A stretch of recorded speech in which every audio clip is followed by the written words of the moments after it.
ഒന്ന് ക്ലാസ്സിൽ അവൻ സ്റ്റാൻഡ് ചെയ്ത് നല്ല രീതിയിൽ സ്റ്റബിളായിട്ട് നിന്ന് എതിർത്ത് സംസാരിച്ചു, അതൊരു കാരണം. അതിൻ്റെ ഒരു റിവെഞ്ച് ആയിരിക്കാം, അല്ലെങ്കിൽ ഒരു ദേഷ്യം മനസ്സിൽ കിടപ്പുണ്ട് ഈ റാമിന്.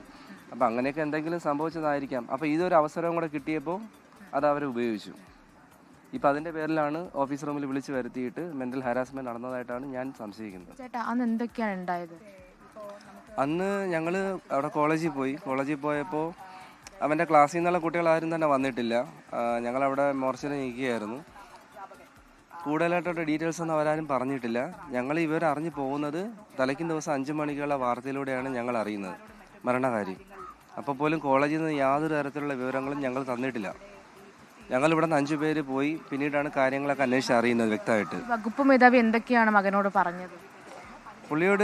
പുള്ളിക്കാരൻ മോനോട് ക്ലാസ് എടുക്കുമ്പോഴൊക്കെ ക്ലാസ്സിനകത്തിരുന്നു കൊണ്ട് തന്നെ ഈ ജാതീയപരമായിട്ടുള്ള അധിക്ഷേപങ്ങളും വൃത്തികെട്ട വാക്കുകളൊക്കെയാണ് ഉപയോഗിക്കാറ്. ഈ സ്ലം ഡോഗ്സ് എന്നും ഇങ്ങനെ വിളിക്കുമ്പോഴൊക്കെ പറയാറുണ്ട്. ഇങ്ങനെയുള്ള വേർഡുകളൊക്കെ ഉപയോഗിച്ചിട്ടുണ്ട്. ഇളയ സഹോദരിയെ വിളിച്ച് സംസാരിക്കാറുണ്ട് എല്ലാ ദിവസവും. ചിലപ്പോഴൊക്കെ എൻ്റെ വൈഫിനോട് സംസാരിക്കാറുണ്ട്, അവൻ്റെ മൂത്ത സഹോദരി എൻ്റെ വൈഫ്. അപ്പോൾ അവരോടൊക്കെ ഇങ്ങനെ എല്ലാ കാര്യങ്ങളും ഷെയർ ചെയ്യും. അതൊരു ഇതുമായി ബന്ധപ്പെട്ട് കോളേജിൽ പോകേണ്ടി വന്നിട്ടുണ്ടോ? എന്തെങ്കിലും പ്രശ്നം ഉണ്ടായിട്ടുണ്ടോ?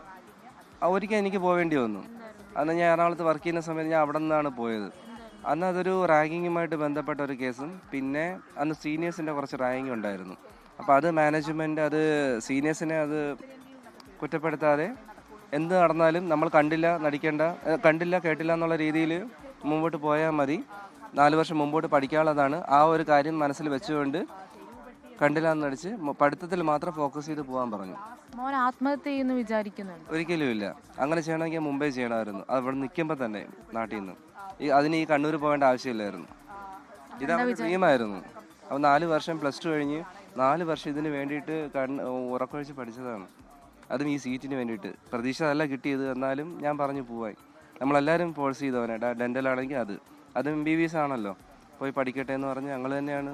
എന്താ വിചാരിക്കുന്നത്?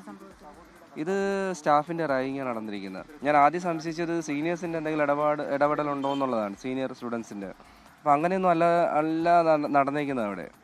അങ്ങനത്തെ ഒരു സിറ്റുവേഷൻ അല്ല ഞാൻ ഇന്നലെ അവിടെ പോയപ്പം എനിക്ക് ഫീൽ ചെയ്തത്. അത് സ്റ്റാഫിൻ്റെ ഭാഗത്തു നിന്നുള്ള അവർക്കൊരു റെസ്പോൺസ് ഇല്ല, ഒരു പ്രോപ്പർ റെസ്പോൺസ് അവരെ തരുന്നില്ല. പല കാര്യങ്ങളും മറച്ചു വെക്കുന്നതായിട്ടാണ് എനിക്ക് ഫീൽ ചെയ്തത്. ഇന്നലെ റാം വന്നിട്ടില്ല അവിടെ, പക്ഷെ സംഭവം നടക്കുന്ന ദിവസം റാം ഉണ്ടായിരുന്നു.